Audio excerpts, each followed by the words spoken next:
Come, come. Good morning, sir. Morning, Shruti. Please take your seat. Thank you, sir. So, if you want, you feel more comfortable without the mask, then you can take it off. So,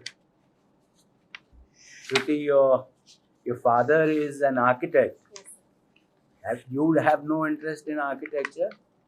Sir, I do like looking at buildings and understanding things, but as a profession, No. But history also, I think there is a bit of architecture which goes into that. Yes, sir. So, tell me this: what is this central vista? The way it's being laid out and planned. What value do you think it will add to Delhi in terms of its architecture and town planning? Yes, sir. So the Central Vista has been planned as a redesigning of the space around the parliamentary building and the secretariats. The main reason for the replanning is certain spatial problems that the area has in terms of a lack of space, and those buildings were made in a certain time period, sir. And a long time has passed since then, and due to those reasons, that step is being taken. At the same time, there is also an attempt to redesign a place in a new architectural sort of layout. So that can also be a positive step, sir. So this new architectural layout, what exactly does it kind of represent? Sir, I'm not very aware about the details and the designing of this place. Okay, fine. Ajay, tell me one thing.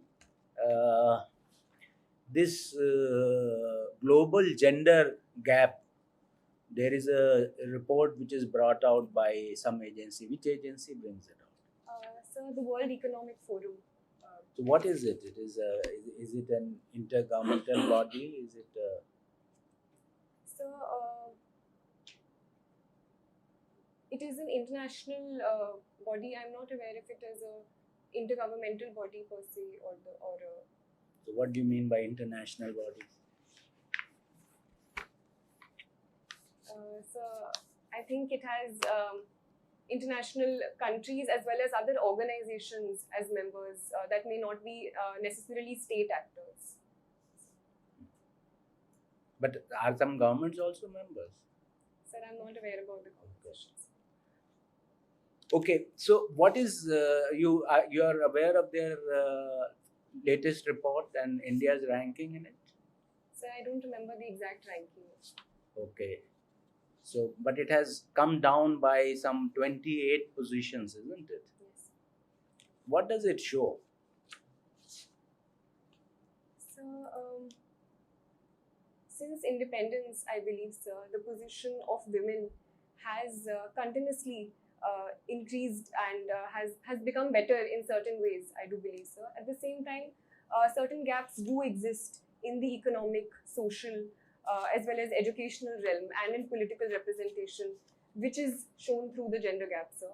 And these differences between the position of men and women is something that we do need to work on. And the gender gap index is an indicator of the steps that we need to take forward in this direction, sir.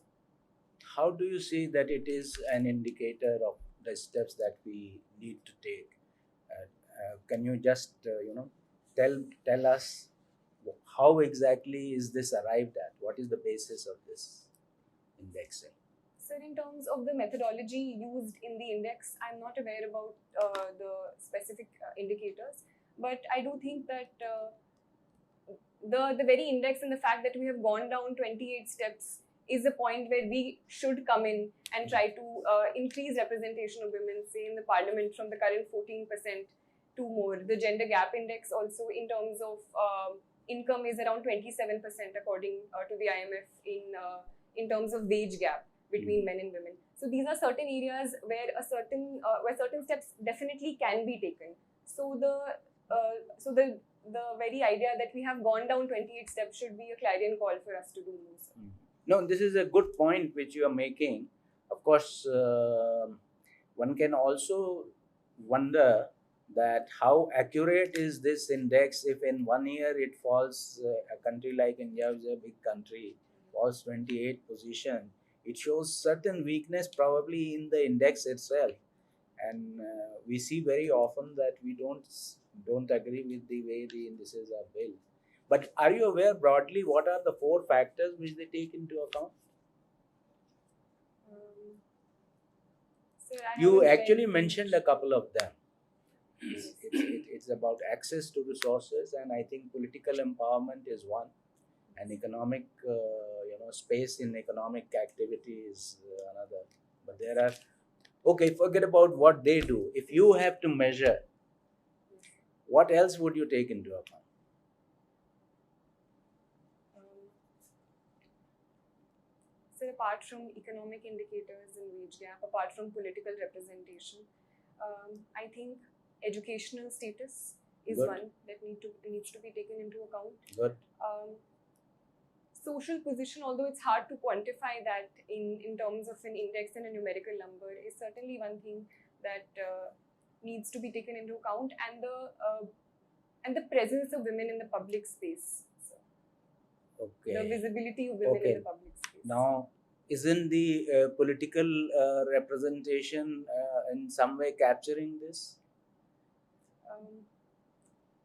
Yes, sir. Sir, I do believe. What but about health? Yes, sir. Thank you, sir. Yes, sir. Thank Health. Health is a very, very important part, especially indicator. the maternal mortality rate. So, if you have to take health as an indicator, forget about this index. Just tell me, as an administrator, if you have to advise somebody to take health also as an indicator, what way will you suggest that this is the way we can measure health? Sir, Think and answer. So, with specific reference to women, sir? Yeah.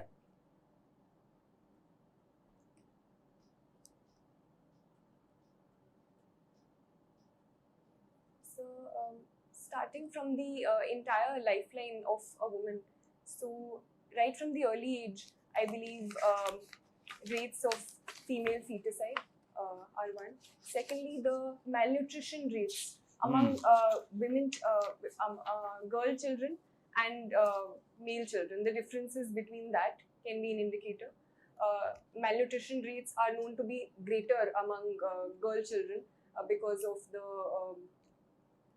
preference that is given to male child over certain things like milk or eggs which come into the household. Thirdly, sir, is the case of anemia, and anemia rates, in fact, according to the NFHS survey, have gone up rather than coming down with respect to women. So anemia is a major case. Maternal mortality rate, although has come down in the NFHS 5 data, but certain states it's very alarming, especially Assam and Uttar Pradesh. Excellent. I think you have given a very good reply, I should say. Now, this is going to be my last subject or topic that I am going to touch. And you tell me what is happening in Sri Lanka. What is this crisis, and what are its drivers? What led to this crisis? Yes, sir. So, the Sri Lankan economic crisis is very extreme at this point, and I recently read that even exams are being cancelled because of the lack of paper. So it's a very, very extreme state. The reasons for it have also been therefore gradual and have accumulated over time. Firstly, sir, is its massive debt burden at that point, and that also has been due to a lot of factors. One of them being the extreme debt dependency on countries like China. Secondly, sir, tourism is a major source of income for the Sri Lankan economy, and the COVID pandemic also had a major impact on that source of income. Then thirdly, sir, certain policies that the government has taken have also been faulty on a domestic level, such as the policy decision to have only organic food in the country. So that brought down the productivity and the economy of the country. The forex reserves have also gone down, and it's a very import dependent country at this point. So these are a variety of reasons why I feel the economic situation. I think you made very good points, and So this policy decision to kind of have only organic food in India, also there are quite a lot of people who tend to argue that the use of chemical fertilizers and pesticides and all these things should be completely stopped. Uh, they go one step further, and also they say that no GMO should be introduced. Would you be inclined to agree with them, or you don't agree with them, or agree partially with them? Sir, I do think that chemical fertilizers and excessive use of pesticides in the long run does have a deleterious impact not only on the health of the people but also the farmers, and also leads to decreasing productivity of the soil in the long run, as can be seen in Punjab recently. So the step towards organic is definitely a positive step, but I do think it should be gradual and rather than being sudden. And other factors should also be taken into account in terms of productivity, and alternative research should also be done on it. So I think it should be a step-by-step decision, and Sikkim has been a very positive example of the first organic state. But small steps in the long run can be a better way to go forward. Good, excellent, thank you. Yeah, Shruti, I'm quite delighted to learn that you are from the same school as I studied, Sardar Patel School. Huh? Yes. How did you find the school? So I had a very positive experience in the school. Did you learn some Gujarati? Huh? So I had a lot of Gujarati food. I couldn't learn Gujarati language. Because during our time, till class 8, Gujarati was compulsory. So we started learning and reading and writing Gujarati. So it was a good culture. But anyway, good. I think it's a very nice upbringing in that school. Now, coming from Hindi, mathematics, social science, and economics background, you suddenly switched over to history in your BA honors. Why so? Why did you stick to the subjects which you had already specialized in the school?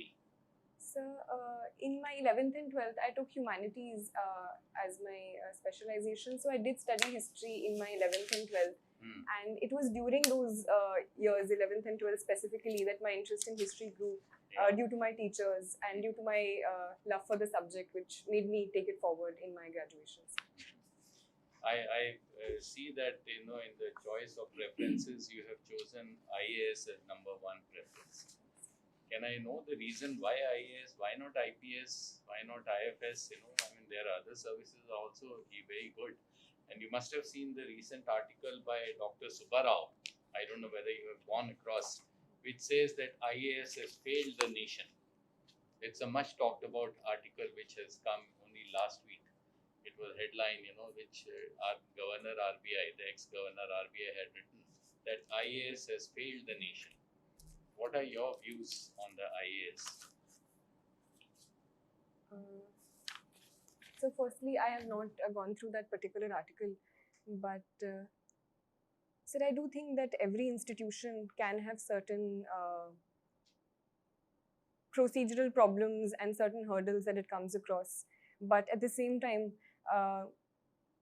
there is a reason why it is called the steel frame of our country.